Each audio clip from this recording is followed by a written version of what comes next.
What is going on? Welcome back to Financial Journey. So today I want to give you a summary as far as what happened with Lucid, go over some of the data points, what shorts did, what came out from the company, and what that might actually be alluding to coming next. Before I get into any of that, make sure to hit that thumbs up and subscribe. I always greatly appreciate that. And with that said, let's get right to it. So Lucid closed 3.35% in the green, a nice strong power hour close. As far as volume, 20.17 million shares being traded, 25.84 is the average, so a little bit lower. But based on this, these are some of the transactions that did occur on the secondary market, over $100,000.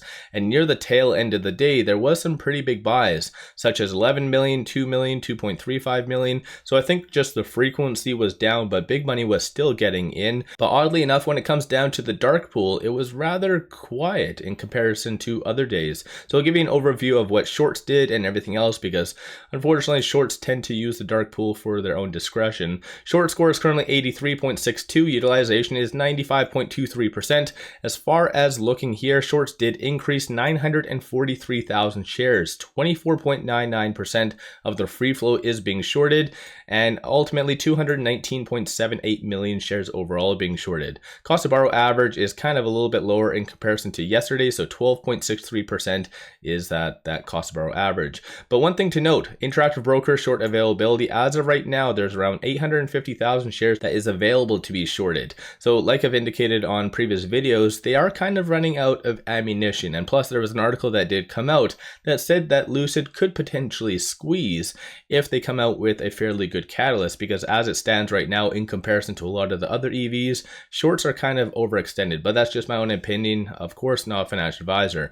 And when it comes down to potentially a good catalyst that could cause, I guess, the stock price to run and shorts to potentially be on edge, would be this. Lucid's been doing a lot of pictures, posting them on social media. Unfortunately, there has been no official news, no SEC filings, nothing like that. So we kind of just have to stick to this. But generally, it does show that they are really ramping up and getting ready for the Sapphire, potentially the actual ceremony, or I guess the launch event. And if I was to give a guess, I would estimate that it most likely is going to be on October 31st. And the reasoning is, I do believe, if I remember correctly, that is actually the very first launch that they did do in 2021. So when they actually first started to do, I guess, deliveries essentially to customers, they came to pick it up. They did this big whole event. So I do feel that would be bringing back a piece of history essentially if they did do it on October the 31st. So I feel like that might be the realistic thing in my own opinion, but definitely the Sapphire looks absolutely sexy as hell. And plus in the background,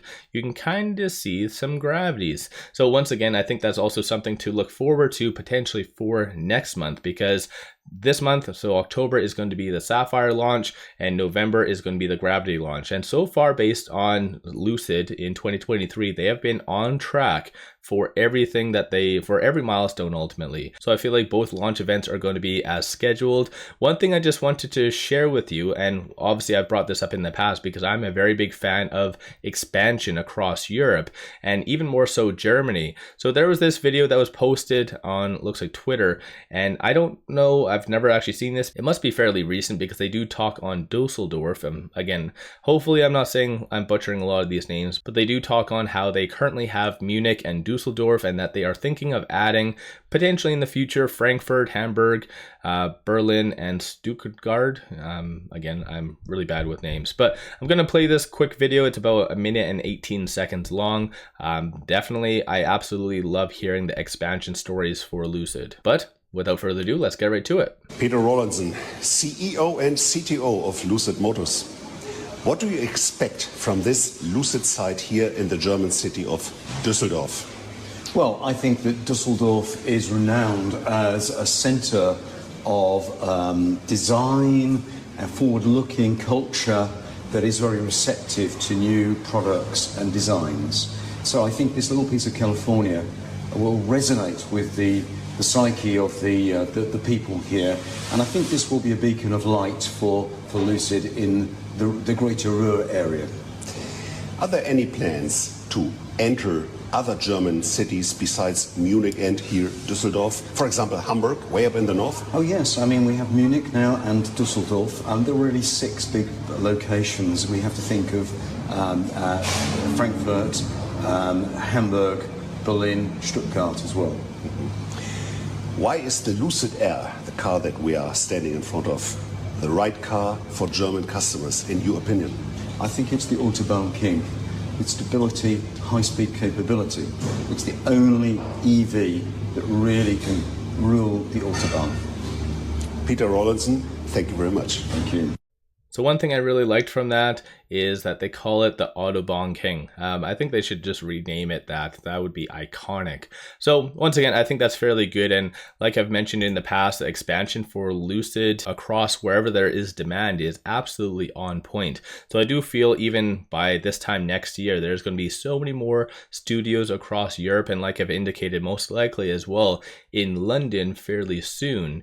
I do anticipate that based on at least what I've read, Q1 of 2024. So I think Lucid definitely is just on the tip of the iceberg on what they plan on accomplishing bigger picture. As far as some analyst ratings, I just wanted to give you a quick overview of that because essentially right now Q3 is locked in as of September the 30th. So of course we just have to sit tight and wait most likely until November. So first or second week of November. And it does look like an analyst recently did get in. So as it stands currently, there's around 9 analysts with a consensus of negative 36 cents per share. So it is kind of improving for the most part, and that's exactly what you want to see in a company. Same goes for their revenue. So even though the last couple quarters haven't necessarily been where it should have been, but I do feel if you kind of look at the analyst expectations, it is just going to continue to grow. And once again, that is exactly what you want to look for in a company. But quickly going over some additional data points and things like that, based on the options activity, $696,000 in calls being purchased versus 1.2 million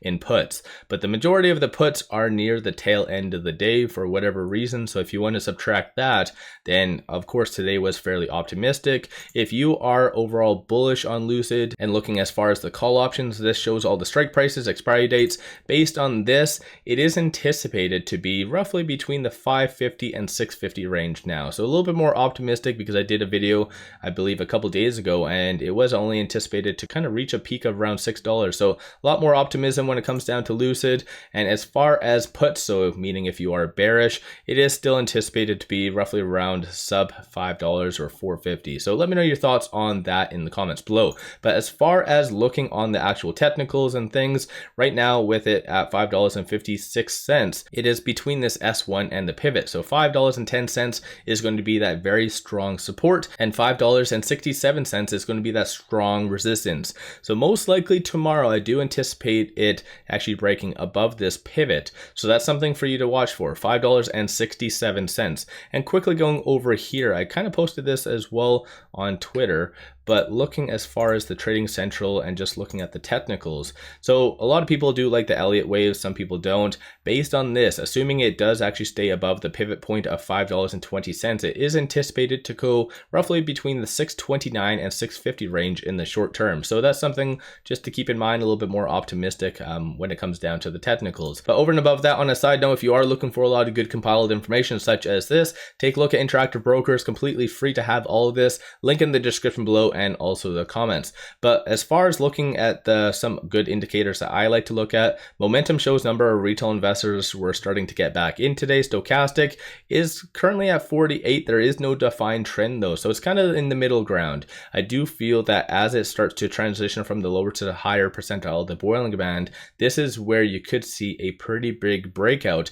to that around that 650-ish range as what's stated here. So let me know your thoughts. I think for the first time in almost about a year and a half, this is the most optimistic people have been for Lucid, especially with the Sapphire, gravity, and just the expansion. Everything is just so far working out, with the exception of the stock price. With it at $5, I don't think anyone would have anticipated that, but that's a little bit more of a broader concern, higher interest rates, inflation, and things like that. But keep in mind, I've said this in the past, but sometimes people need a reminder. Even if this does go down to, let's say, $3, just throwing a name out there or a number out there, it does not actually influence the stock price price. They are still going to continue their operations. They're still going to do whatever else they need. The only time it comes into play about the stock price is if there is dilution that is needing to be done. So technically it can go down to $1 and they'll still continue its expansion, assuming they don't need money, or vice versa. It can go to $10, $15, $20. It still would make no difference whatsoever on the actual operations. So let me know your thoughts on all of this in the comments below. Don't forget to hit that thumbs up and subscribe. I always greatly appreciate that. And with all that said, let's all make a ton of money on Lucid.